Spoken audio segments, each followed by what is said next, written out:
الحمد لله نحمده ونستعينه ونستغفره ونعوذ بالله من شرور أنفسنا ومن سيئات أعمالنا من يهده الله فلا مضل له ومن يضلله فلا هادي له وأشهد أن لا إله إلا الله وحده لا شريك له وأشهد أن محمدا عبده ورسوله أما بعد قال الله تبارك وتعالى في سورة البقرة بعد أن أقول أعوذ بالله من الشيطان الرجيم وإنها لكبيرة إلا على الخاشعين رب اشرح لي صدري ويسر لي أمري واحلل عقدة من لساني يفقهوا قولي سبحانك لا علم لنا إلا ما علمتنا إنك أنت العليم الحكيم. الحمدللہ ہماری کتاب القیامۃ الکبریٰ شیخ بکر ابو زید رحمہ اللہ کی جاری ہے، اور ہم اس وقت جس پوائنٹ پہ پہنچے ہوئے ہیں وہ قیامت کے دن جو اللہ تعالیٰ پہلا سوال کریں گے جو کہ ہے نماز کے بارے میں.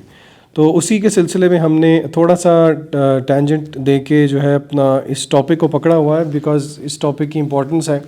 دن میں ہم نے 5 دفعہ نماز پڑھنی ہوتی ہے، تو نماز با جماعت کی فضیلت کے اعتبار سے ہم نے ڈاکٹر فضل الہی حافظہ اللہ کی کتاب سے کچھ جو ہے وہ اس کے فوائد دیکھے تھے. اس کتاب کا نام تھا با جماعت نماز کی اہمیت. ڈاکٹر فضل الہی کی بک ہے، دارالنور پبلیکیشنز کی ہے، اردو زبان میں مل جاتی ہے. آج انشاءاللہ اس سب ٹاپک کو ہم ختم کریں گے. آج جو ہم نے کتاب جلدی سے سکم تھرو کرنی ہے، بہت چھوٹی سی بکلٹ ہے شیخ صالح المنجد کی، جو اسلام کے والے شیخ ہیں. بہت اچھی کتاب ہے. کتاب کا ٹائٹل ہے 33 ways to develop الخشوع ہیوملٹی یا ڈیووشن ان پریئر. بڑی اچھی پریکٹیکل کتاب ہے. ہم سنتے ہی رہتے ہیں کہ خشوع ہونا چاہیے، کیسے ہونا چاہیے، تو یہ بہت اچھا کتابچہ ہے. الحمدللہ ان کی ویب سائٹ پہ بھی مل جاتا ہے، گوگل کریں آپ کو مل جائے گا. اس کی ٹرانسلیشن مجھے نہیں پتہ اردو میں ہوئی ہے یا نہیں. اس موضوع پہ اور کتابچے بھی ہیں، لیکن مجھے ذاتی طور پہ یہ ذرا کافی پریکٹیکل لگتا ہے، اپلیکیبل ہے. تو انشاءاللہ مقدمتاً میں اپنی بات کو شروع کروں گا. ایک یوٹیوب پہ سیریز ہے، میں نے یہ لاسٹ ٹائم ہائی وے پہ آتے ہوئے سنی تھی.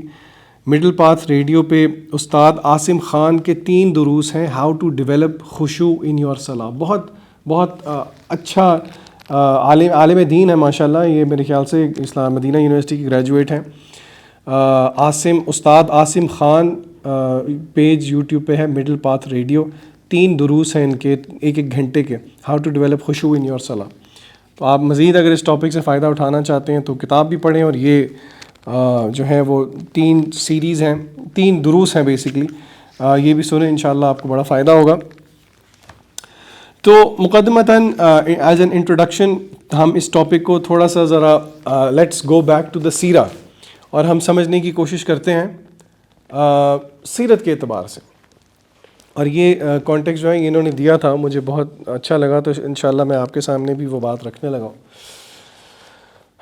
نبی کریم صلی اللہ علیہ وسلم آپ کو نبوت ملنے سے پہلے آپ کو پتہ ہے کہ آپ صلی اللہ علیہ وسلم کا کریکٹر اس طرح کا تھا کہ آپ کو جو پسند کرنے والے تھے وہ تو تھے، آپ کے دشمن بھی آپ کو الصادق اور الامین کا ٹائٹل دیتے تھے.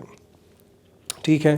اور الحمدللہ لوگ جو ہیں وہ آپ سیرت کی کتابوں میں پڑھتے ہیں، جو کچھ آپ کو الصادق الامین اس لیے کہا گیا، امانت کا آپ بہت خیال رکھا کرتے تھے. سب کو پتہ تھا کہ یہ الصادق ہیں، جھوٹ نہیں بولتے. اور یہی وجہ ہے کہ جب اللہ کے نبی صلی اللہ علیہ وسلم پہ پہلی وحی نازل ہوئی تو حضرت خدیجہ کا وہ مشہور رسپانس ہے جس سے اس علماء بہت سارے فائدے نکالتے ہیں کہ حضرت خدیجہ کو جب نبی کریم صلی اللہ علیہ وسلم نے آ کے سارا ماجرا بتایا کہ اس طرح میں غار حرا میں تھا اور میرے ساتھ یہ ہوا، آپ صلی اللہ علیہ وسلم ڈر گئے. بشری تقاضا تھا، ایک فطری بات تھی، آپ ڈر گئے. تو پھر حضرت خدیجہ نے وہ مشہور الفاظ بولے کہ آپ کو اللہ کبھی بھی ضائع نہیں کریں گے، کیونکہ آپ نے کبھی کسی کا برا نہیں کیا، اور سارا معاملہ. اور پھر اسی طرح آپ دیکھیں کہ جیسے ہی آپ صلی اللہ علیہ وسلم نے نبوت کا جو ہے سلسلہ آپ کا شروع ہوا اور آپ نے دعوت دینا شروع کی، یہی لوگ جو کہ آپ کو الصادق اور الامین کہتے تھے. سورہ لہب کا اگر آپ شان نزول دیکھیں، اس دور میں جو ہے نا، ہر دور میں میس کمیونیکیشن کے مختلف طریقے ہوتے ہیں. اس دور میں ایک روایت یہ تھی کہ اگر کسی کو، کیونکہ میڈیا تو تھا نہیں، کسی کو کوئی اعلان کرنا ہوتا تو وہ ایک اونچی پہاڑی سی جگہ تھی، وہاں پہ چڑھ کے اپنے کپڑے اتار کے ننگا ہو کے اعلان کیا کرتے تھے. کپڑے کیوں اتارا کرتے تھے؟ کہ شاید لوگوں کی اٹینشن ہو جائے. تو نبی کریم صلی اللہ علیہ وسلم نے اس طریقے کو اپنایا، لیکن اس سے سارے غیر مہذب پہلو اور حرام پہلو نکال دیے. آپ صلی اللہ علیہ وسلم نے بھی جب اس طرح نبوت کا سلسلہ شروع ہوا، آپ نے بھی، اور بائی دا وے اس چیز سے علماء استدلال کرتے ہیں کہ ہر دور کے میس کمیونیکیشن کے طریقوں کو استعمال کریں شریعہ کمپلائنسی کے ساتھ. آپ صلی اللہ علیہ وسلم جو ہیں، آپ چڑھے، آپ نے ظاہری بات ہے معاذ اللہ وہ کام نہیں کیا جو کہ باقی کرتے تھے، برہنہ ہو جاتے تھے. آپ نے لوگوں کو جو ہے وہ آواز دی اور یہ کہا کہ اگر میں کہوں کہ اس پہاڑی کے پیچھے ایک آرمی تیار کھڑی ہے حملہ کرنے کے لیے، کیا تم مان لو گے؟ سب کا رسپانس تھا مان لیں گے، کیونکہ صادق کا ٹائٹل مل چکا. تو پھر نبی کریم صلی اللہ علیہ وسلم نے جو ہے اپنی دعوت پیش کی اور کلمے کی دعوت پیش کی. اس پہ ابو لہب نے الفاظ بولے تبت لک ھذا، کہ آپ کے ہاتھ ٹوٹیں، اس چیز کے لیے ہمیں جمع کیا ہے. اس پہ اللہ نے سورت نازل کی تبت یدا ابی لہب وتب، کہ دونوں ہاتھ ٹوٹیں ابو لہب کے، وتب، اور برباد ہو جائیں. اچھا، اس صورت میں بڑی مزے کی بات ہے. آپ کو پتہ ہے کہ یہ سورہ لہب جو ہے، تھوڑی سی سائٹس کی بات ہے لیکن بڑی انٹرسٹنگ بات ہے. دی ایٹرنل چیلنج میں کی بھی جو کتاب ہے اس میں یہ ذکر ہے. سورہ لہب ایک لیونگ میریکل ہے. کبھی سوچا ہے آپ نے کیا ترجمہ ہے تبت یدا ابی لہب وتب؟ دونوں ہاتھ ٹوٹے ابو لہب کے. اور میں نے آپ کو کانٹیکسٹ بتا دیا. ما اغنى عنہ مالہ وما کسب، اس کے مال نے، اس کے کمائی نے اس کو کوئی فائدہ نہیں کیا. کیا ہے اگلی آیت ہے تبت یدا ابی لہب وتب ما اغنى عنہ مالہ وما کسب سیصلی نارا ذات لہب. پھر اللہ نے اس کی بیوی کا ذکر بھی کیا، حمالۃ الحطب فی جیدہا، اس کی گردن میں رسی ہوگی، یعنی کہ پریڈکشن آف ڈسٹرکشن. یہ صورت کب نازل ہوئی ہے؟ مکی زندگی میں ہی نازل ہوئی. اگر ابو لہب اور اس کی بیوی چاہتے تو وہ قرآن کو جھٹلا سکتے تھے. علماء کہتے ہیں کہ یہ دیکھیں اس میں موضوع ہے، وہ چاہتا تو محض قرآن کو جھٹلانے کے لیے وہ پریٹینڈ بھی کر سکتا تھا، لیکن اس نے پریٹینڈ بھی نہیں کیا. اور پھر اگر آپ سیرت کی کتابیں پڑھیں تو جو ہے نا وہ غالباً اس کو کوئی بیماری لگ گئی تھی یا کیا سلسلہ تھا. دا پوائنٹ از کہ Quran stood the test of time. اور اس طرح کے بہت سارے اس طرح کی چیزیں ہیں کہ جس سے، یعنی کہ یہ ایک وہ طریقہ ہے کہ جس سے قرآن کی حقانیت جو ہے وہ ثابت ہوتی ہے. کہ دیکھیں اگر ابو لہب چاہتا تو کہہ دیتا، حالانکہ قرآن مجید نے تو پریڈکٹ کر دیا تھا کہ دونوں ہاتھ ٹوٹیں. وہ کہتا جی میں اسلام لے آیا ہوں، وہ کہتا دیکھو یہ قرآن جو ہے، لیکن اس طرح کا معاملہ نہیں ہوا. تو بہرحال جب آپ صلی اللہ علیہ وسلم نے وہ اعلان کیا تو ابو لہب نے کہا کہ تیرے ہاتھ ٹوٹیں اس چیز کے لیے، اور بہت برا بلا کہا. اور وہاں سے سلسلہ پھر آپ کو پتہ شروع ہوا. آپ صلی اللہ علیہ وسلم پہ جو معاملہ ہوا کرتا تھا، اوجڑی آپ پہ سجدے، آپ سجدے میں ہیں، اوجڑی رکھے جانا اور اس طرح کے سارے معاملات. آپ کو پریشانی ہے، آپ کو انگزائٹی ہے، کھڑے ہو جائیں. یعنی کہ دا بگیسٹ اسٹریس ریلیور جو تھا وہ اللہ تعالیٰ نے کیا سینکشن کیا تھا آپ صلی اللہ علیہ وسلم کے لیے؟ نماز. اور بہت ساری مثالیں، لیکن میں نے آپ کو صرف ایک زاویہ دیا کہ دیکھیں. اور یہ حدیث میں، اور بلکہ حدیث کیا قرآن مجید کیا کہتا ہے، وَاسْتَعِینُوا، مدد حاصل کرو کن دو چیزوں سے، بالصبر. اور یہی آیت اینڈ کیسے ہوتی ہے؟ پتہ ہے کیسے اینڈ ہوتی ہے؟ وَاسْتَعِینُوا بِالصَّبْرِ وَالصَّلَاةِ وَإِنَّهَا لَكَبِيرَةٌ. لیکن یہ نماز جو ہے نا یہ بہت بھاری ہے. کیا مطلب بھاری ہے؟ وزن میں بھاری وزن میں بھاری نہیں ہے. یہ ہر ایک کی بس کی بات نہیں ہوتی، مگر اللہ. کیا خیال ہے؟ شکر ہے کوئی حافظ نہیں بیٹھا، سارا سسپینس خراب کر دیتے ہیں، آیت کوٹ کر دیتے ہیں. وہ کیا انگریڈینٹ تھا جو کہ آپ صلی اللہ علیہ وسلم کی نماز کو وہ مقام دیتا تھا کہ آپ کے سٹریس دور ہو جاتے تھے؟ خشوع، جو ہمارا موضوع ہے آج کا. ہم کہتے ہیں جی الحمدللہ ہم نمازیں پڑھتے ہیں، الحمدللہ ہماری فرضیت ساقط ہو جاتی ہے. فرضیت ساقط کا مطلب الحمدللہ فرض پورا ہو جاتا ہے، لیکن وہ چیز نہیں ملتی. دا ریزن ہم نے یہ ٹاپک سٹارٹ کیا ہے کہ اللہ تعالیٰ نے پہلا سوال کس چیز کا کرنا؟ نماز کا کرنا. اور ایک اور حدیث ہے، میں سمجھتا ہوں اس ٹاپک کی کلائمیکس پہ ہے. اس حدیث میں آتا ہے، اور آپ مجھے خود بتائیں ہم میں سے کتنے لوگ ہیں جو کہ اپنی ذاتی معاملات جو ہے نا وہ درست کرنے کی کوشش کر رہے ہوتے ہیں. میرے پروفیشن سے ریلیٹڈ ہو، میرے گھر سے ریلیٹڈ ہو، میرے والدین کے سے ریلیٹڈ ہو، میرے فائنینشیل مسائل سے ریلیٹڈ ہو. یعنی کہ کبھی کبھی اس طرح کا معاملہ ہوتا ہے کہ سمجھ نہیں آ رہی ہوتی شروع کہاں سے کریں، ہے کہ نہیں ہے؟ اللہ کے نبی صلی اللہ علیہ وسلم فرماتے ہیں کہ جس کا مفہوم یہ ہے کہ اگر تم اپنے امور سیدھے کرنا چاہتے ہو تو نماز سیدھی کر لو، باقی امور بھی سیدھے ہو جائیں گے، اور اگر نماز سیدھی نہیں ہے تو باقی امور بھی سیدھے نہیں ہوں گے۔ اس لیے ایک گڈ، ایک انگریڈینٹ اگر ہمیں شریعت دیتی ہے اپنے کاموں کو ایزی کرنے کے لیے، تو وہ کیا ہے؟ اپنی نماز پہ فوکس کرنا شروع کرنا۔ اور یہ آزمایا ہوا نسخہ ہے۔ جب آپ کو لگتا ہے کام کا لوڈ اکثر ہوتا ہے، برین فاگنگ ہو جاتی ہے، سمجھ ہی نہیں آ رہی ہوتی کیا کریں کیا نہ کریں، نماز پہ فوکس کرنا شروع کر دیں، اللہ تعالیٰ اس کی برکت سے کاموں کو سمیٹ دیتے ہیں۔ تعظیم کسی شخصیت کے لیے ہو، چاہے وہ کسی چیز کے لیے بھی ہو، یہ حق تعظیم کے ساتھ، ذل کے ساتھ، تذلیل کی کیفیت کے ساتھ تعظیماً کھڑے ہونا اللہ کا حق ہے۔ وَقُومُوا لِلَّهِ قَانِتِينَ، عاجزی کی کیفیت میں۔ اچھا، پھر جو میں نے آیت پوری نہیں کی تھی وہ کیا تھی؟ وَاسْتَعِينُوا بِالصَّبْرِ وَالصَّلَاةِ، مدد حاصل کرو صبر سے اور نماز سے۔ وَإِنَّهَا لَكَبِيرَةٌ، بے شک یہ کام بہت بھاری ہے، مگر إِلَّا عَلَى الْخَاشِعِينَ، خشیت رکھنے والوں کے لیے آسان ہے۔ یعنی کہ اللہ نے خود کہہ دیا قرآن مجید کے اندر کہ یہ نماز بہت بھاری ہے، مگر کس پہ بھاری نہیں ہے؟ جو کہ کیا رکھنے والے ہیں؟ عاجزی اور خشوع رکھنے والے ہیں۔ ایک حدیث میں آتا ہے، حضرت حذیفہ رضی اللہ تعالیٰ عنہ اس کے راوی ہیں، وہ کہتے ہیں کہ آپ صلی اللہ علیہ وسلم نے فرمایا، نہیں بلکہ سوری یہ اثر ہے حذیفہ رضی اللہ تعالیٰ عنہ کا اثر، کہتے ہیں کہ صحابی کا قول جو کہ صحیح سند کے ساتھ ثابت ہو، اور علماء نے کہا ہے کہ اگر صحابی کوئی اس طرح کی بات کر دے جو کہ اپیرنٹلی فیوچر کی ہے یا غیب کی ہے، تو وہ فار شور اس نے نبی کریم صلی اللہ علیہ وسلم سے سنی ہوگی، کیونکہ کوئی صحابی اپنی طرف سے کوئی بات نہیں کر سکتا۔ تو وہ صحابی کہتے ہیں کہ the first thing of your، دین کی پہلی چیز جو کہ تم میں سے ختم ہوگی، اور غالباً یہ ایک حدیث بھی ہے، شاید شیخ آگے لے کے آئے ہیں، یعنی کہ جو پہلی چیز جو کہ ختم ہوگی وہ تمہارے اندر خشوع ختم ہو جائے گا۔ And the last thing that you will lose of your religion is salah، پہلی چیز جو کہ پیشن گوئی کی گئی وہ خشوع ختم ہوگا، اور آخری چیز کیا ہوگا؟ نماز۔ ایسا بھی ہوگا ایک دور میں کہ ایک بندہ جو ہے وہ نماز پڑھنے کھڑا ہے لیکن اس میں کوئی خیر نہیں ہے، اور بہت جلد تم مساجد کے اندر انٹر ہوگے اور دیکھو گے کہ کوئی بھی خشوع کے ساتھ نماز نہیں پڑھ رہا۔ اللہ معاف کرے، یہ ہماری اکثر و بیشتر مساجد میں آج کل جو ہے وہ سچویشن ہے، ائمہ کرام سے لے کے مقتدیوں تک۔ بلکہ آپ یقین کریں، اگر اس دنیا کے اوپر مشکل کاموں میں سے جو سب سے مشکل کام ہے وہ امامت کروانا، کسی نے کروائی ہے امامت کبھی؟ ایک آدھ، دو دفعہ، تین چار دفعہ؟ میرے بابرا ٹاؤن میں نا قاری صاحب جن کو میں قرآن سناتا تھا، انہوں نے، ان کے ساتھ میری کافی الحمدللہ اچھی دوستی بھی ہے، تو انہوں نے، اب میں نے چھوڑ دیا ہے، ان سے ریکویسٹ کر دیا میری آپ ڈیوٹی نہ لگایا کریں۔ وہ جایا کرتے تھے اپنے پیچھے ملتان سائڈ پہ گھر، تو وہ ہفتہ 8 دن میری ڈیوٹی لگاتے ہوتے تھے، فجر مغرب عشاء۔ پہلی دفعہ انہوں نے مجھے کہا آپ پڑھا لیں گے؟ میں کہا جی مجھے بڑا شوق ہے تلاوت کرنے کا، مائک پہ آپ کو پتہ ہے ساؤنڈ سسٹم بھی ادھر بڑا اچھا تھا، میں اپنے حساب سے سیٹنگ کر کے۔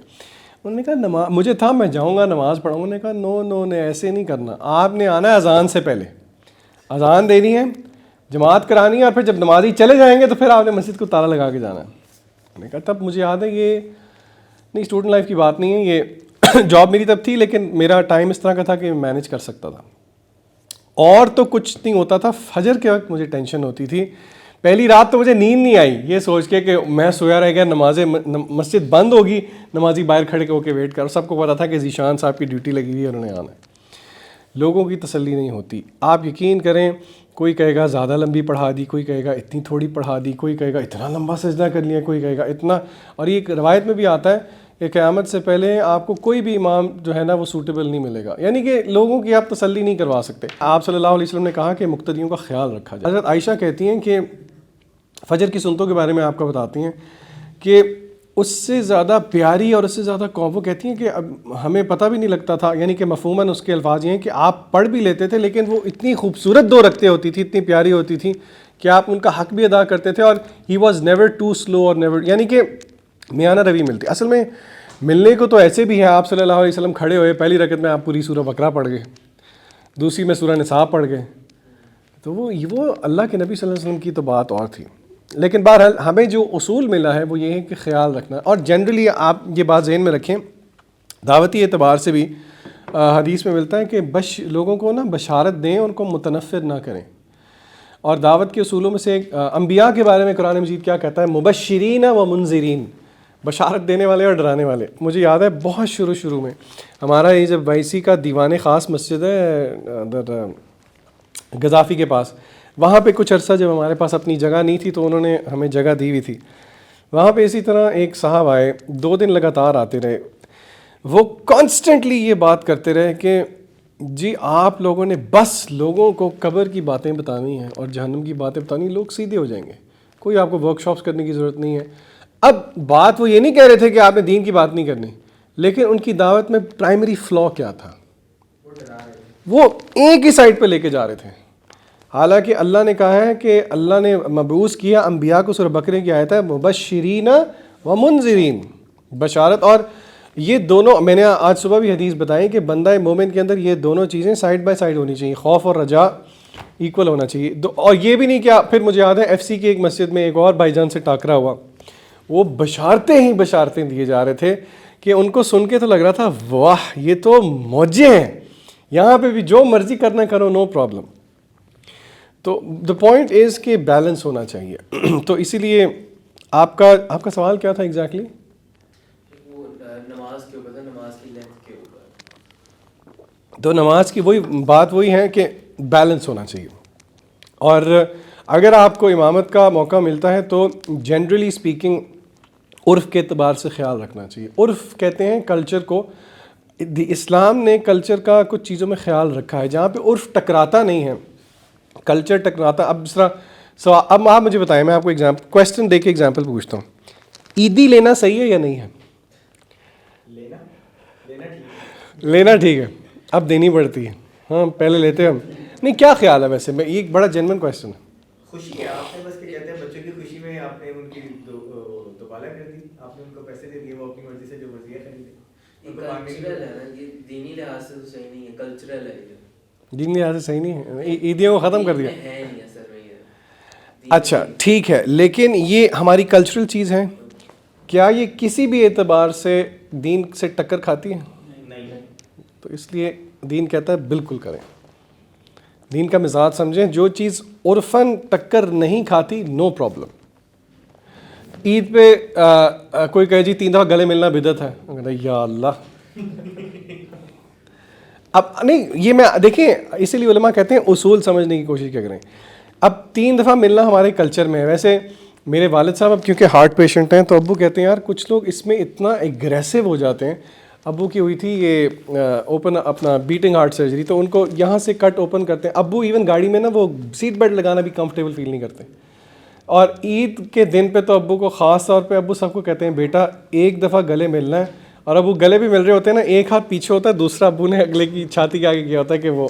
تو ویسے جنرلی بندہ خیال رکھے, لیکن اس میں بھی یہ ہے کہ کیونکہ یہ عرف والی چیز ہے تو اس میں انشاءاللہ کوئی مسئلے والی بات نہیں ہے.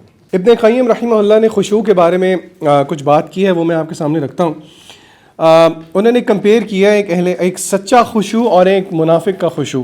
اور منافق کا خشوع سے کیا مراد ہے؟ کچھ صحابہ دعا مانگا کرتے تھے اللہ سے کہ اللہ ہم آپ کی پناہ میں آتے ہیں منافقین کے خشوع سے. وہ کیا ہے وہ میں آپ کے سامنے پڑھتا ہوں تو پھر آپ کو آئیڈیا ہوگا.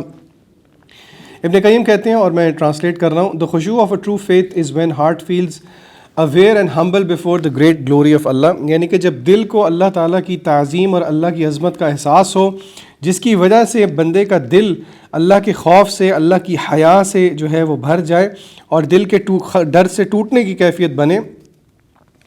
اور پھر وہ کہتے ہیں کہ as for the hypocritical khushu, it is something that is put on with great show but there is no khushu in the heart. یعنی کہ اپیرنٹلی وہ آپ کندھوں کو جھکا رہے ہیں اور ویسے اپیرنٹلی شو کر رہے ہیں کہ بہت زیادہ جو ہے وہ خشوع ہے, لیکن دل کے اندر خشوع نہیں, کیونکہ خشوع کا جو اوریجن ہے وہ دل ہے. پھر ابن قیم کہتے ہیں کہ, اور یہ بہت انہوں نے پروفاؤنڈ بات کی ہے, مجھے اور آپ کو کیسے پتہ لگے گا کہ میری اور آپ کی نمازوں میں خشوع ہے یا نہیں؟ کوئی یارڈ سٹک آپ کو لگتا ہے؟ دیکھیں خشوع دل کی کیفیت ہے, شاید مطلب یہ اس کو گیج کرنا مشکل ہے, لیکن ابن قیم نے بہت پیاری بات کی, انہوں نے ایک یارڈ سٹک دے دی ہے. کویسچن یہ ہے مجھے اور آپ کو کیسے پتہ لگے گا ہماری نمازوں کے اندر خشوع ہے یا نہیں ہے؟ ابن قیم کہتے ہیں the person who truly feels khushu before Allah is a person who no longer feels the flames of physical desire. اگر کوئی نمازوں کے اندر خشوع کا اہتمام کر رہا ہے تو پھر وہ اپنے اندر شہوات کی بہت کمی محسوس کرے گا اور شہوات کی آگ اس کے اندر ہوگی ہی نہیں.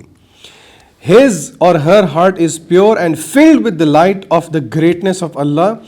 His or her own selfish desires have died because of the fear and the awe which have filled his heart to overflowing, so that his or her physical faculties have. یعنی کہ وہ کہنے کی کوششیں کر رہے ہیں کہ جو شہوات ہیں, جو انسانی جذبات ہیں جو کہ گناہ کی طرف ابھارتے ہیں, خشوع بڑھتا جائے گا تو وہ آٹومیٹکلی کم, یعنی کہ خشوع کے اندر اتنی طاقت. اب ایسی بات دیکھیں, ہم نے آج صبح بھی بات کی کہ شہوات کا ابھرنا یہ فطری بات ہے, ٹھیک ہے, لیکن خشوع کے اندر اللہ نے اتنی تاثیر رکھی ہے, جتنا خشوع بڑھتا جائے گا یہ چیز آٹومیٹکلی سپریس ہوتی جاتی ہے. تو یعنی کہ کوئی ایک چیز اگر ہم ایز اے موٹیویشن پکڑیں تو وہ یہ ہے کہ اگر واقعی ہم چاہتے ہیں کہ از اٹ ورتھ وائل کہ ہم محنت کریں اور جو ہے نا خشوع اختیار کریں, تو اس کا جو ایک فروٹ ہے وہ یہ ہے کہ وہ شہوات کو جو سپریس کرتا. اچھا جی, پھر رولنگ کیا ہے؟ رولنگ کا مطلب کیا ہوتا ہے کہ خشوع کی کیا رولنگ ہے, کیا حکم ہے؟ فرض ہے, مستحب ہے, مباح ہے, مکروہ ہے, حرام ہے؟ کیا حرام تو ہوگا نہیں ڈیفینیٹلی. کیا خیال ہے, کیا حکم ہے؟ جب ہم کہتے ہیں نا کسی بھی چیز کا حکم کیا ہے تو وہ انہی کیٹیگریز میں سے کیا خیال ہے؟ اگر میں بولوں فرض ہے تو اس کا کیا مطلب ہوگا کہ اس کے بغیر نماز قبول؟ سبحان اللہ. ابن تیمیہ کو کون جانتا ہے یہاں پہ؟ آپ اگر دروس وغیرہ سنتے ہیں, دینی لیکچر سنتے ہیں تو ابن تیمیہ کا بہت نام سنیں گے. اور ابن تیمیہ کے بارے میں آتا ہے کہ علماء کہتے ہیں کہ ہم وضو کے ساتھ کہتے ہیں کہ اللہ کے نور میں سے ایک نور تھے. یہ 13th سینچری اگر میں غلط نہیں ہوں. بہرحال یہ ارلی سلف کے اسکالرز میں سے نہیں ہیں, یہ لیٹر جنریشنز میں سے ہیں. انہوں نے ان کے بارے میں علماء کہتے ہیں کہ اگر ان کی رائٹنگز کو آپ دیکھ لیں اور ڈیوائڈ کر لیں تو انہوں نے اپنی زندگی کا پر ڈے 70 لائنز یا غالباً 70 پیجز لکھے ہوں گے. اور ابن تیمیہ اصل میں بات آئی ہے اس لیے میں کرنا چاہ رہا ہوں کہ یہ کون تھے. ابن تیمیہ کے بارے میں آتا ہے کہ ان کے جنازے پہ دمشق جو ہے, یعنی کہ ان کے چاہنے والے کیا, ان کے دشمن بھی ان کے جنازے پہ موجود تھے. Ibn Taymiyyah was known to stand against all فتنز of his time. Scientist draw کرتے تھے ابن تیمیہ کے سامنے کھڑا ہونے سے. ان کو جب جیل میں لے کے جا رہے تھے تو انہوں نے قرآن مجید کی ایک آیت پڑھی, سورہ حدید کی ایک آیت ہے, باطنہ فیہ الرحمہ وظاہرہ من قبلہ العذاب. اب اچھا, یہ جو آیت ہے یہ قیامت کا نا ایک سین بتا رہی ہے. اللہ تعالیٰ کہتے ہیں کہ یوم یقول المنافقون والمنافقات للذین آمنوا انظرونا نقتبس من نورکم. پل صراط کا آپ کو پتہ ہے نا, پل صراط ہم پڑھیں گے انشاءاللہ. جنت سے پہلے ایک پل ہے, اس پہ صرف اہل ایمان ہوں گے اور منافقین ہوں گے. اور اللہ تعالیٰ نے نا ایک کنورسیشن جو ہے سورہ حدید میں ان کی آپس میں لکھی ہے کہ یوم یقول المنافقون والمنافق, کہ آپ دیکھیں گے یوم تری المؤمنین والمؤمنات, نور کے اہل ایمان مرد اور عورتوں کا نور ان کے سامنے سے اور ان کے دائیں ہاتھ سے آگے پھیل رہا ہوگا, جس کی وجہ سے وہ دیکھ رہے ہوں گے اور وہ ٹریول کر سکتے ہوں گے پل صراط کے اوپر آسانی سے. پھر اگلی آیت میں اللہ کہتے ہیں یوم یقول المنافقون والمنافقات للذین آمنوا انظرونا نقتبس من نورکم ارجعوا وراءکم, پیچھے چلے جاؤ, وہاں سے اگر کہیں سے نور ملتا تو لے آؤ, ہم نہیں دیں گے, یعنی کہ اہل ایمان کہیں گے. پھر اللہ تعالیٰ کہتے ہیں کہ قیل ارجعوا وراءکم فالتمسوا نورا باطنہ فیہ الرحمہ وظاہرہ من قبلہ العذاب ینادونہم الم نکن معکم قالوا بلی. اور پھر ان کی کنورسیشن ہوگی, وہ لمبی بات ہے, اس پہ میں نہیں جا رہا. پھر اللہ کہتے ہیں کہ ان کے درمیان ایک باب حائل کر دیا جائے گا, ایک دروازہ اہل ایمان اور منافقین کے بیچ میں. باطنہ فیہ الرحمہ, مومنوں کی سائڈ پہ رحمت ہوگی, وظاہرہ من قبلہ العذاب, اور منافقین کی سائڈ پہ عذاب ہوگا. اچھا, اب اس آیت کو ابن تیمیہ رحمہ اللہ جیل میں جب داخل ہونے لگے, جیل کے دروازے کو دیکھ کے کہتے ہیں باطنہ فیہ الرحمہ, جیل کے اندر رحمت ہے, وظاہر, اور باہر کیا ہے, عذاب ہے. کیوں؟ ابن تیمیہ کہتے تھے یہ جو مرضی کر لیں, if they kill me I will attain martyrdom, مجھے قتل کریں میری شہادت ہے. if they exile me from land تو یہ میرے لیے ہجرت ہے, میں اللہ کی نشانیوں کو دیکھوں گا. اور اگر یہ مجھے اندر بند کر دیں تو میں اللہ کی تسبیح کروں گا، کیونکہ میرے پاس ایک ایسی جنت ہے دل کے اندر جو کہ یہ چھین ہی نہیں سکتے. اور وہ جنت کیا ہے؟ وہ اللہ کا قرآن ہے، اللہ کا ذکر ہے. یعنی کہ علماء نے ایوی نہیں کہہ دیا نور من، یعنی کہ کہتے ہیں کہ یہ اللہ کے نور میں سے ایک نور ہے. اور ایک سعودیہ کے ایک شیخ ہیں، ان کو میں کل پرسوں ایک کلپ فارورڈ ہوا تو میں نے دیکھا ابن تیمیہ کے بارے میں آتا ہے جتنا انہوں نے جو ہے دین کی خدمت کی، کتابیں علم کے میدان میں، جہاد کے میدان میں، ہر میدان میں ابن تیمیہ آگے تھے. اور وہ کہتے ہیں ان کا ریگریٹ کیا تھا ابن تیمیہ کا؟ ابن تیمیہ کا ریگریٹ یہ تھا، وہ کہتے تھے کاش میں نے اپنے آپ کو قرآن مجید کے ساتھ زیادہ مشغول کیا ہوتا. اب جب ابن تیمیہ ایسا ریگریٹ کرتے ہیں تو پھر شرم سے پانی انسان ہو جاتا ہے کہ اگر ایسی شخصیت ایسا ریگریٹ کر رہی ہے تو پھر ہم کس کھیت کی مولی ہیں. تو ابن تیمیہ کا اوپینین خشوع پہ یہ ہے کہ خشوع فرض ہے. تو ہم اللہ تعالیٰ سے ان کے لیے دعا بھی کرتے ہیں رحمہ اللہ، اللہ ان پہ رحم فرمائے.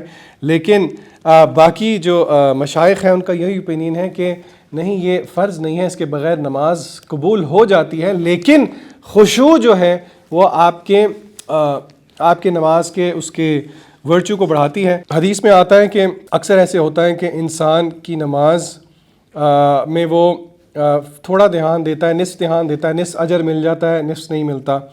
پھر روایت میں آتا ہے کہ کچھ پرسنٹیج بتائی کہ کم دھیان دیا اتنا اجر مل گیا، باقی اجر نہیں ملا. کچھ روایت میں آتا ہے کہ نماز لپیٹ کے اس کے منہ پہ مار دی جاتی ہے. کیوں؟ غور و فکر نہیں تھا، دل حاضر نہیں تھا. اور ایک اور روایت میں بھی آتا ہے کہ اس کی نماز لٹکی رہ جاتی ہے، اللہ تعالیٰ قبول نہیں کرتے، والعیاذ باللہ.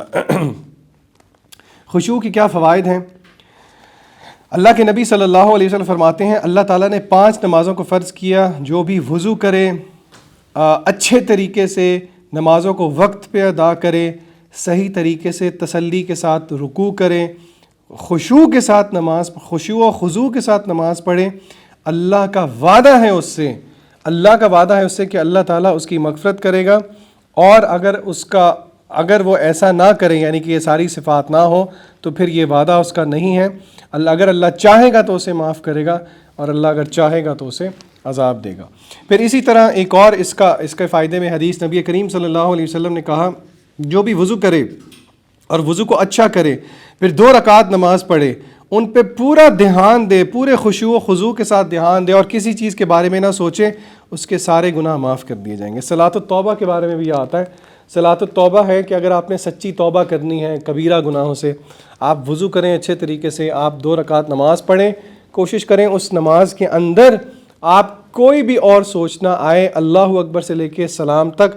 اور پھر جب آپ ان 2 نماز کے بعد حدیث میں آتا ہے 2 دفعہ رب اغفر لی پڑھتے ہیں تو اللہ تعالیٰ آپ کے سارے گناہ معاف کر دیتے ہیں. اور آپ کو پتہ ہے کہ کبیرہ گناہ کی شرائط ہے، شدید ندامت ہو، یہ ارادہ، پختہ ارادہ ہو کہ ان کی طرف واپس نہیں جانا، اور اگر کسی کا حق مارا ہے تو وہ پورا دیا جائے تو انشاءاللہ توبہ قبول کی جاتی. اچھا جی، چلیں جی، اب ہم جلدی سے آتے ہیں. اب یہ 33 طریقے اب شیخ صاحب نے بتائے ہیں کہ کس طرح آپ نماز میں خشوع پیدا کر سکتے ہیں. اور وہ طریقے انہوں نے جو ہیں وہ لیے ہیں. وہ کہتے ہیں کہ ابن تیمیہ نے 2 کیٹیگریز کی ہیں. وہ کہتے ہیں کہ آپ ان طریقوں کو 2 کیٹیگریز میں ڈیوائڈ کر سکتے ہیں. ایک وہ کیٹیگری ہے جو کہ خشوع کو اسٹرینتھن کرتی ہے، اور دوسری کیٹیگری وہ ہے جو کہ آپ کے خشوع کو ویکن کرتی ہے. تو جو ویک کرتے ہیں خشوع کو، ان سے بچا جائے، اور جو اسٹرانگ کرتے ہیں ان کی طرف دھیان دیا جائے.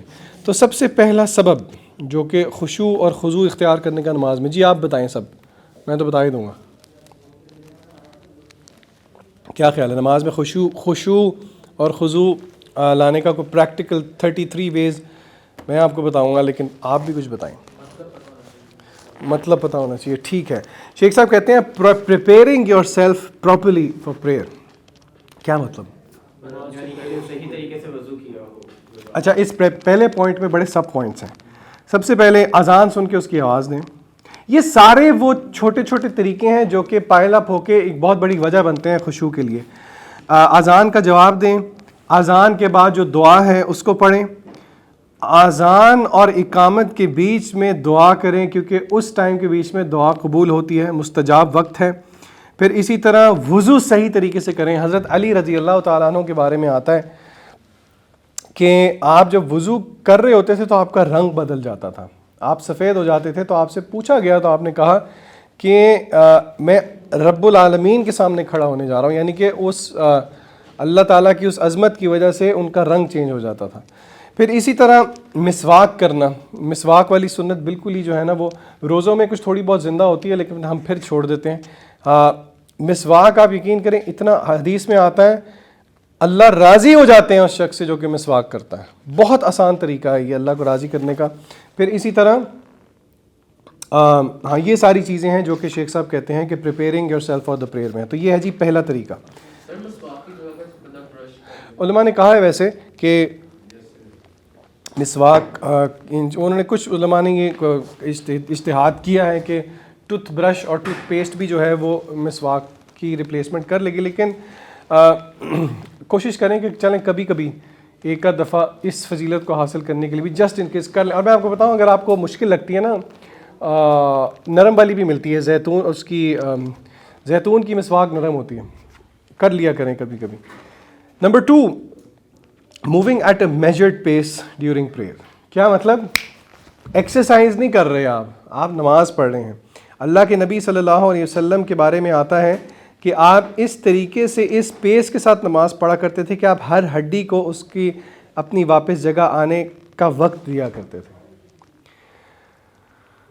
اور ایک وہ مشہور روایت ہے, ایک صحابی آئے, انہوں نے آ کے نماز پڑھی آپ صلی اللہ علیہ وسلم کے پاس, پھر آپ کے پاس آئے, آپ نے کہا کہ تم نے نماز نہیں پڑھی, لوٹ جاؤ نماز دہراؤ. یہ 3-4 دفعہ ہوا. پھر اس صحابی نے کہا یا رسول اللہ آپ مجھے بتائیں. پھر آپ نے وہ بہت مشہور حدیث ہے کہ آپ نے اس کو بتایا کہ تسلی کے ساتھ قیام کیا جائے, تسلی کے ساتھ رکوع کیا جائے, رکوع کے بعد اٹھا جائے, پھر آرام سے تسلی کے ساتھ 7 ہڈیوں کے اوپر سجدہ کیا جائے, بیچ میں جلسہ کیا جائے. یعنی کہ سکون جو ہے آپ کو پتہ ہے کہ بہت زیادہ, ایک میں خشوع کی بات نہیں کر رہا, اس طرح بہت زیادہ جلد بازی کرنا اور اپنی پوزیشن پہ واپس نہ آنا, علماء کہتے ہیں کہ نماز جو ہے وہ فاسد ضائع ہو جاتی ہے. تو اس لیے اس چیز کا خیال رکھنا. ابو عبداللہ الاشری رضی اللہ تعالیٰ عنہ سے روایت ہے کہ نبی کریم صلی اللہ علیہ وسلم نے فرمایا, یہ طبرانی کی موجم الکبیر کی روایت ہے, اور شیخ البانی نے اسے صحیح کہا ہے. آپ صلی اللہ علیہ وسلم نے فرمایا کہ جو صحیح طرح رکوع نہیں کرتا اور ٹھونگے مارتا ہے سجدے کے اندر, آپ نے دیکھا نا مرغی جو ہے وہ کس طرح پیکنگ کرتی ہے, is like a starving man who eats only 1 or 2 dates, it does not do him any good at all. شدید بھوک لگی ہے, وہ آپ کو 2 کھجوریں دے دیں, کچھ بنتا ہے؟ نہیں بنتا. نمبر 3, موت کو یاد کرنا نماز سے پہلے. حدیث میں آتا ہے آپ صلی اللہ علیہ وسلم نے ابو ایوب رضی اللہ تعالیٰ عنہ کو نصیحت کی کہ جب تو نماز پڑھنے کے لیے کھڑا ہو تو ایسے نماز پر گویا کہ تیری آخری نماز ہے. اور آپ ذرا اس کو اس پہلو سے بھی سوچیں, آپ کو پتہ ہے کوئی ایک نہ ایک نماز ہماری آخری نماز ہونے والی ہے. کوئی ایک نہ ایک نماز, پتہ نہیں وہ فجر ہوگی, ظہر ہوگی, عصر ہوگی, مغرب ہوگی کہ عشاء ہوگی. اور ہمارا تو وہ زاویہ ہے ہی نہیں نا. صحابہ کہا کرتے تھے کہ صبح نصیب ہو جائے تو شام ایکسپیکٹ مت کرو, شام مل جائے تو صبح ایکسپیکٹ مت کرو. تو اسی لیے نماز کے اندر موت کو یاد کرنا. آپ سوچیں کسی کو ڈیتھ سینٹینس ہو اور اسے آخری خواہش پوچھی جائے اور وہ کہے میں نے 2 رکعتیں نماز پڑھنی ہے, آپ خود سوچیں وہ کیسے نماز پڑھے گا, دھیان کے ساتھ پڑھے گا کہ نہیں پڑھے گا. تو ہمیں نبی کریم صلی اللہ علیہ وسلم کی طرف سے جو نصیحت ہے وہ یہی ہے کہ ہر نماز کو اپنی آخری نماز سمجھ کے پڑھا کرو. نمبر 4, آیات کے ساتھ غور و فکر کرنا, آیات کے ساتھ انٹریکٹ کرنا. کیا مطلب؟ آیات کے ساتھ انٹریکٹ کرنے کا کیا مطلب ہے؟ اس سبب کو اختیار کرنے کے لیے ضروری ہے کہ ہمیں آیتوں کا مطلب پتہ ہو. اللہ تعالیٰ کہتے ہیں کتاب انزلناہ الیک مبارک لیدبروا آیاتہ. اللہ تعالیٰ کہتے ہیں یہ ہم نے کتاب نازل کی تاکہ تم اس پہ غور و فکر کر سکو. میں آپ کے سامنے اور شیخ صاحب کہتے ہیں کہ اس سے ہمیں تفسیر پڑھنے کی اہمیت کا پتہ لگتا ہے کہ تفسیر پڑھنی کیوں ضروری ہے. ون آف دا ریزنس کہ وہ ضروری ہے کہ ہمیں نماز کے اندر اس سے خشوع پیدا ہوتا ہے. آپ صلی اللہ علیہ وسلم کے بارے میں آتا ہے کہ ایک دفعہ آپ نے ایک پوری رات صرف ایک آیت کو بار بار پڑھتے ہوئے گزاری. بلکہ اس آیت سے پہلے آپ خود سوچیں, یا ایھا المزمل, یہ کون سی وحی تھی, تیسری یا چوتھی؟ یا سب سے پہلی وحی کون سی تھی یہ تو سب کو پتہ نا, اقرا. پھر غالباً آتا ہے کہ وہ یا ایھا المزمل, پھر یا ایھا المدثر. اچھا یا ایھا المزمل آئی تھنک غالباً کوئی تیسری چوتھی وحی ہے یہ, یعنی کہ اس تیسری چوتھی وحی تک کوئی بہت زیادہ قرآن نازل ہو چکا ہے. سورہ مزمل میں کیا آتا ہے؟ یا ایھا المزمل، اے لپٹنے والے، قم اللیل الا قلیلا، کھڑے ہو جاؤ رات میں آدھی نصف رات، الا قلیلا او نصفہ او انقص منہ قلیلا او زد علیہ ورتل القرآن ترتیلا، ورتل القرآن، ترتیل کے ساتھ پڑھتے جاؤ پڑھتے جاؤ پڑھتے جاؤ۔ علماء یہاں پہ سمجھاتے ہیں کہ ہم غور کریں کتنا پورشن تھا قرآن کا جو کہ نازل ہو چکا تھا، بہت تھوڑا تھا، پھر بھی اللہ تعالیٰ کا حکم تھا کہ اس کو خوبصورت آواز کے ساتھ پڑھتے جاؤ پڑھتے جاؤ پڑھتے جاؤ۔ دا پوائنٹ از، اس جو میں آپ کو حدیث بتا رہا ہوں، اللہ کے نبی صلی اللہ علیہ وسلم نے یہ ایک آیت رپیٹ کرتے کرتے رات پڑھی، یہاں تک کہ صحابی کہتے ہیں انٹل مارننگ کیم۔ آیت کیا تھی؟ ان تعذبہم فانہم عبادک، اگر تو ان کو عذاب دے تو وہ تیرے بندے ہیں، وَإِن تَغْفِرْ لَهُمْ فَإِنَّكَ أَنْتَ الْعَزِيزُ الْحَكِيمُ، اور اگر تو ان کو معاف کر دے تو بے شک تو العزیز ہے اور الحکیم ہے۔ صحابی کہتے ہیں کہ آپ صلی اللہ علیہ وسلم نے پوری رات اس آیت کے ساتھ گزاری۔ انٹریکٹ کرنے کا کیا مطلب ہے؟ آپ فرض نماز کے علاوہ، یہ فرض نماز میں نہیں ہے، اگر آپ کوئی نفل پڑھ رہے ہیں اور آپ جو ہے وہ آیتیں پڑھ رہے ہیں فار ایگزامپل جس میں جہنم کا ذکر آتا ہے، تو آپ وہاں پہ رک کے اللہ تعالیٰ سے دعا کر سکتے ہیں، اللہم اجرنی من النار۔ اسی طرح جنت کا ذکر آتا ہے تو آپ اللہ سے سوال کر سکتے ہیں اس چیز کا۔ اچھا جی، اس کے بعد کتنے ہو گئے جی؟ 4 سبب ہو گئے۔ Number 5، pausing at the end of each verse. آپ صلی اللہ علیہ وسلم کی سنت یہ تھی، ام عائشہ فرماتی ہیں کہ آپ صلی اللہ علیہ وسلم اس طرح تلاوت کیا کرتے تھے، الحمدللہ۔ ام سلمہ کہتی روایت کرتی ہیں کہ نبی کریم صلی اللہ علیہ وسلم would recite بسم اللہ الرحمن الرحیم and according to one report he would pause and then say الحمدللہ رب العالمین الرحمن الرحیم، یعنی کہ آپ مد بھی کیا کرتے آیت کے اینڈ پہ اور آپ رکا کرتے تھے۔ اور یہ ہر ورس کے اینڈ پہ ویسے آپ آیات کو ملا بھی سکتے ہیں، مثلا والفجر ولیال عشر والشفع والوتر واللیل اذا یسر، میں نے 3-4 آیتیں اکٹھی پڑھ لی، لیکن مسنون طریقہ جو ہے، جو ادب ہے، وہ یہ ہے کہ ہر آیت کے بعد رکا جائے۔ یہ خشوع کے اسباب میں سے ایک بہت بڑا سبب ہے۔ نمبر 6، ورتل القرآن ترتیلا۔ کوئی کہے جی میری آواز تو اچھی نہیں ہے، معاذ اللہ قرآن میوزک نہیں ہے کہ جس کی آواز اچھی نہیں ہے وہ اچھا نہیں پڑھ سکتا۔ آپ صلی اللہ علیہ وسلم نے فرمایا وہ ہم میں سے ہے ہی نہیں جو کہ قرآن کو خوبصورت کر کے نہ پڑھے۔ اللہ تعالیٰ نے، آپ کی آواز اللہ کی تخلیق ہے، تخلیق ہے نا، اللہ کی تخلیق خوبصورت ہی ہوتی ہے، اور اللہ کو بہت پسند ہے کہ اللہ کی تخلیق، اللہ کے قرآن کو، یعنی کہ جتنا آپ اس کو بیوٹیفائی کر کے پڑھ سکتے ہیں۔ اچھا، اور یہ بھی بات یاد رکھیں، اب کوئی کہے جی ہماری تو آواز نہیں اچھی، ہم قرآن مجید کے جو تجوید کے قواعد ہیں نا، وہ قواعد قرآن مجید کو خوبصورت بناتے ہیں۔ یہ جو آپ بڑے بڑے قراء کو سنتے ہیں نا، وہ اپنی کوئی ٹونز نہیں بنا رہے ہوتے، آپ یقین کریں قرآن کے اندر ایک اپنا صوت ہے، اس کی ایک اپنی آواز ہے۔ اگر آپ قواعد کا، اخفاؤں کا، غنوں کا، اظہار کا، مدوں کا خیال رکھیں، صفات کا خیال رکھیں، تو آٹومیٹکلی قرآن مجید خوبصورت ہو جاتا ہے۔ آپ تجوید ہے، 2 چیزیں نا، تجوید ہے، مخارج ہیں، کافی چیزیں ہیں، یعنی کہ میں آپ کو اگزامپل دے رہا ہوں، میں یہ نہیں کہہ رہا کہ آپ میوزک سنیں، لیکن آپ کسی میوزک کے خالی ووکل سن لیں اور آپ قرآن مجید کو خالی سن لیں، قرآن مجید میزمرائزنگ ساؤنڈ ہوتی ہے، اور یہ آپ زیادہ اپریشیٹ کریں گے اگر آپ میوزک سنتے تھے۔ جو میوزک بھی سنتے ہیں نا آپ، اللہ تعالیٰ نے، مجھے آج بھی یاد ہے، ہم اسکول میں تھے تو ٹیبل ٹینس کھیل رہے تھے سینئرز کے ساتھ، تو انہوں نے نا وہ تب کیسٹ پلیئرز ہوتے تھے یا واک مین کا تب رواج تھا، بہت پرانی بات نہیں میں کر رہا، آپ مجھے پتہ نہیں کیا سمجھنا شروع کرتے ہیں، واک مین کا آئیڈیا ہے نا آپ لوگوں کو؟ تو وہ ایک سنگر جو ہے وہ کوئی گانا گا رہے تھے اور گانے سے پہلے وہ اپنے سر لگا رہے تھے، تو وہ بڑی تعریف کر رہے۔ اچھا، پھر ایک اور میرا کلاس فیلو چینج کرتا ہو کہ یار یہ بھی بہت اچھا ہے۔ اچھا، پھر ایک دم کہنے لگا واہ یار یہ کون سا گانا ہے؟ وہ گانا نہیں تھا، وہ ماشاءاللہ مولوی صاحب اذان دے رہے تھے، اور وہ کیا ہی خوبصورت اذان دے رہے تھے۔ اور اذان کے بارے میں بھی علماء یہ بات سمجھاتے ہیں کہ اذان کو بھی خوبصورت کر کے دینا چاہیے۔ ہم لوگ اس طرح کی اذان دیتے ہیں کہ سونے والا بھی کہے اور سو جائیں۔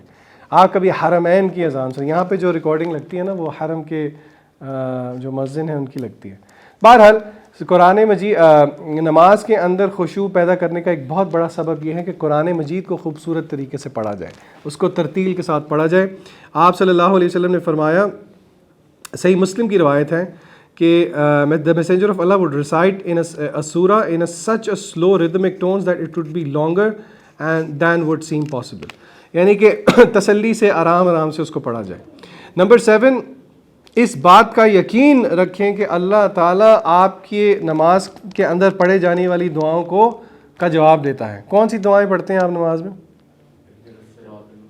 سورہ فاتحہ دعا ہے.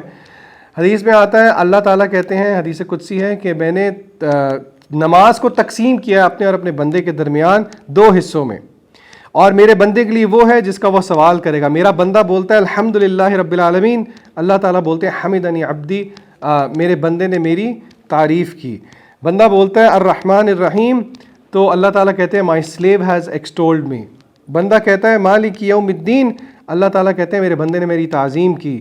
بندہ کہتا ہے ایاک نعبد و ایاک نستعین, اللہ تعالیٰ کہتے ہیں یہ میرے اور میرے بندے کے درمیان ہے اور میں اپنے بندے کو دوں گا جو وہ مجھ سے مانگے.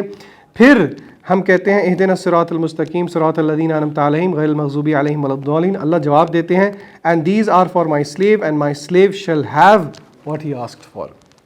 تو اللہ تعالیٰ, اسی لیے علماء کہتے ہیں کہ قرآن سورہ فاتحہ کو پڑھنے کے آداب میں سے ایک ادب یہ ہے ایک ایک آیت کو رک رک کے پڑھیں, اس یقین کے ساتھ کہ اللہ تعالیٰ جواب دے رہے ہیں.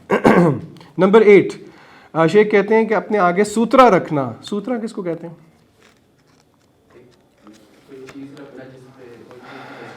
یعنی کہ آپ اگر امام صاحب کھڑے ہیں تو اپنے آگے کسی, اس کی ایک اپنی فکر ہے کہ وہ کتنا بڑا ہونا چاہیے, کیا ہونا چاہیے, اس ڈیٹیل میں نہیں جا رہا, لیکن شیخ صاحب کہتے ہیں کہ ون آف دا ریزنز جو کہ خشوع اختیار, کیونکہ ہوتا یہ ہے آپ کا لیول آف ڈسٹریکشن, سائیکولوجیکلی بھی آپ کا لیول آف ڈسٹریکشن کم ہو جاتا ہے.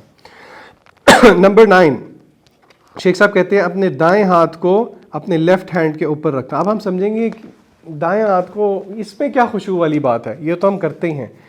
حدیث میں آتا ہے شیخ صاحب کہتے ہیں کہ messenger of Allah said we prophets were commanded to place our right hands on our left hands in the prayer. اب یہ چھوٹی بات نہیں ہے, آپ صلی اللہ علیہ وسلم کہہ رہے ہیں ہم تمام انبیاء کو یہ حکم دیا گیا کہ دائیں ہاتھ کو بائیں ہاتھ کے اوپر رکھیں. ہمیں سن کے تھوڑا عجیب لگا, اس پہ ائمہ کرام نے کامنٹ کیا. محدثین کے امام احمد کہتے ہیں کہ اس کا کیا مطلب ہے دائیں ہاتھ کو بائیں ہاتھ کے اوپر رکھنا, تو انہوں نے جواب دیا اٹ از ہیوملٹی بفور اللہ. اور حافظ ابن حجر کہتے ہیں scholars have said that the significance of this posture is that it is the attitude of a humble person, یعنی کہ یہ عاجزی اور انکساری کی طرف کی عکاسی کرتا ہے. جی اکثر لوگ نا جیسے کہ نماز پڑھ رہا ہوگا نا, تو لائک اس کے پیچھے نماز پڑھیں گے تو لوگ آگے جو بندہ بیٹھا ہوگا نا اس کو سترا ازیوم کر کے اس کے آگے سے گزر جائے. بالکل ایسے ہی, تو وہ صحیح ہے, بندہ بھی سترا ہو سکتا ہے, بالکل ہو سکتا ہے. ایک صحابی نماز پڑھ رہے تھے, حضرت عمر ان کے سامنے بیٹھ گئے اور کہا تو تسلی سے نماز پڑھ, میں تیرا سترا ہوں. غالباً اس طرح کی روایت ہے, بندہ بھی سترا بن سکتا ہے, بالکل ایسے ہی. سجدے, اچھا مجھے یہ بتائیں نماز میں آنکھیں بند کر کے مزہ آتا ہے کہ آنکھیں کھول کے مزہ آتا ہے؟